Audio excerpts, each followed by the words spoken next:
বুঝলে প্রিয়, জীবনের শেষ প্রান্তে গিয়েও যদি তোমাকে পাওয়ার কোনো সুযোগ থাকে, একটা দীর্ঘ শ্বাস ফেলে বলবো, আমি এখনো তোমাকে অসম্ভব ভালোবাসি। পৃথিবী বিখ্যাত দুই অলসকে লোকেরা সমাজ থেকে বিতাড়িত করে জঙ্গলের মধ্যে রেখে আসলো। দুই অলস জঙ্গলের মধ্যে শুয়ে আছে।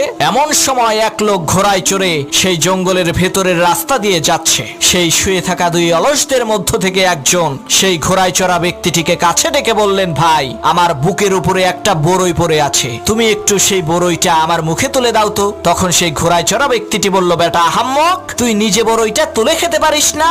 তখন সেই অলস বলল, ভাই, গত 2 দিন ধরে বড়ইটা আমার বুকের উপরে পড়ে আছে, আমার খুব খিদে পেয়েছে, কথা না বাড়িয়ে বড়ইটা আমার মুখে তুলে দাও। তখন সেই ঘোড়ায় চড়া ব্যক্তিটি পাশে শুয়ে থাকা অন্য অলসকে বলল, কিরে ভাই,